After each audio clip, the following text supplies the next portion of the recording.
वक्फ board संशोधन bill. जी हाँ, वक्फ board संशोधन बिल आज संसद में काफ़ी हंगामे के बीच संसदीय कार्य और अल्पसंख्यक मामलों के मंत्री किरेन रिजिजू ने पेश किया। विपक्ष सहित कई नेताओं ने इस बिल के संशोधन पर असहमति जताया है।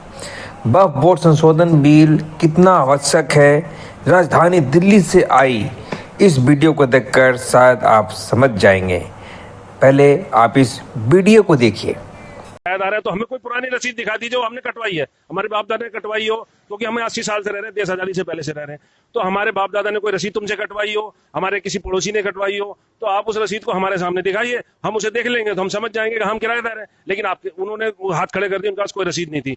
ठीक है, उस बात का कोई जवाब उनके पास नहीं था। फिर मैंने कहा, आपको इस एरिया का नक्शा दिखा दीजिए, कोई पुरानी रजिस्ट्री दिखा दीजिए जो तुम्हारे नाम पे वक्फ बोर्ड के।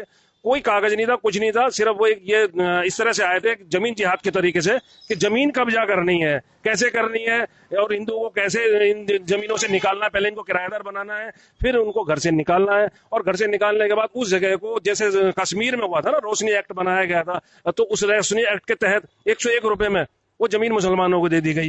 तो वही ये कार्य दिल्ली में चल रहा है केजरी सरकार द्वारा। और उसके जो अमनतुल्लाह खान विधायक है गोखला से, वो एक कट्टर मुसलमान है। हाँ, वो वक्फ बोर्ड का अध्यक्ष भी उनको बना दिया गया। अब उन्होंने क्या करा, एक प्रोपगंडा फैलाया पूरी दिल्ली में। पूरी दिल्ली में इनके लोग जा रहे हैं, ये हमारी समस्या श्री रामनगर की नहीं है, ये पूरी दिल्ली की समस्या है। इसके लिए केंद्र सरकार को इसको संशोधन करना पड़ेगा। हमें ये बताइए कि हम 80 साल से 100 साल से जमीन पे रह रहे हैं, उस जमीन को हम वापस किराएदार बन जाए, इन लोगों के, मुसलमानों के किराएदार बन जाए हिंदुस्तान के अंदर? ऐसा कैसे हो सकता है? तो देखा आपने कि कैसे वक्फ बोर्ड के चेयरमैन और आम आदमी पार्टी के विधायक अमानतुल्लाह खान ने सैकड़ों हिंदू परिवारों को जगह खाली कराने का नोटिस थमा दिया है। दिल्ली की भोली भाली जनता ने भर भर कर आम आदमी पार्टी को 70 में से 62 सीटें दिया था। आज उसी जनता को अपने ही घर से बाहर किया जा रहा है। आज इन परिवारों को फ्री बिजली और पानी बहुत महंगी पड़ रही है। बता दें, अभी अपने आप को दिल्ली का बेटा कहने वाला दिल्ली के सीएम अरविंद केजरीवाल जेल में है और बाहर उनके विधायक यह कृत्य कर रहे हैं। उनका कहना है, अमानतुल्लाह खान जी का कहना है कि 125 साल पहले ही यह जमीन, पूरी जमीन वक्फ बोर्ड को दे दिया गया था। अब दिल्ली की यह जनता कहां जाएगी? वक्फ बोर्ड का नाम सुनते ही आम आदमी की समझ में यही आता है कि मुस्लिम धर्म से संबंधित किसी प्रॉपर्टी की बात हो रही है। शायद इसी के चलते हमारे देश के राजनीतिक इस संवेदनशील मुद्दा बना दे रहे हैं। वोट बैंक की राजनीति के चलते मुस्लिम धर्म के कल्याण के लिए बनाई गई यह पवित्र संस्था पर मुट्ठी भर भ्रष्ट और ताकतवर लोग राज कर रहे हैं। एक बार सोचकर देखिए कि देश में जितनी जमीन सेना और रेलवे के पास है, उससे थोड़ी ही कम जमीन एक ऐसी संस्था के पास है जो मुट्ठी भर लोगों के हाथ की कठपुतली बनी हुई है। यही नहीं, कांग्रेस ने के तुष्टीकरण नीतियों के चलते यूपीए सरकार के दौरान इस संस्था को ऐसा हथियार मिल गया जिसका ये बेजा इस्तेमाल करने लगे। वक्फ बोर्ड को ऐसा अधिकार मिल गया कि वो किसी भी जमीन को वक्फ की संपत्ति घोषित कर सकती है, और अगर आपकी जमीन पर बोर्ड ने दावा कर दिया तो आप रिलीफ के लिए कोर्ट का सहारा भी नहीं ले सकते। यही नहीं, करीब 9.5 लाख एकड़ जमीन होने के बावजूद इस वक्फ बोर्ड के पास, इतनी जमीन होने के बावजूद भी कोई गरीब मुसलमान का मदद के लिए इनके पास पैसा नहीं होता है। इसलिए वक्फ बोर्ड संशोधन बिल का विरोध करने से पहले 5 बातों का जरूर ध्यान में रखें।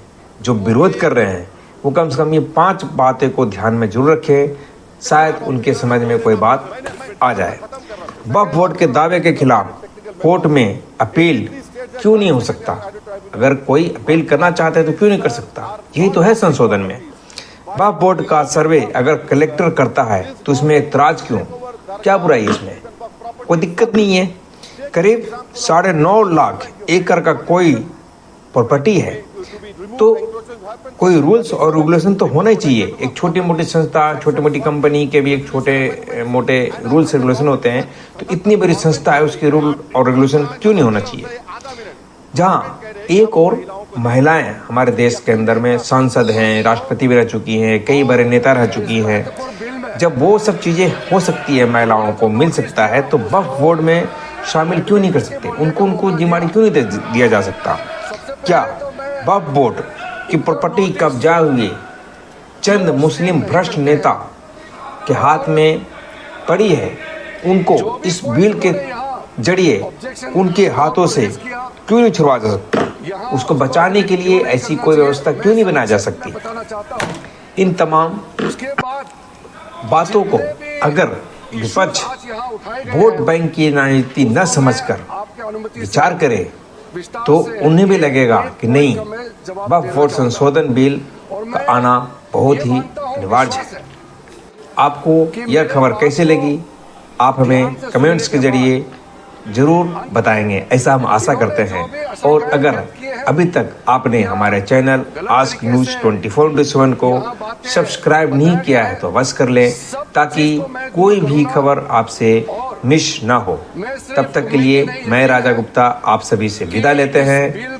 नमस्कार, धन्यवाद।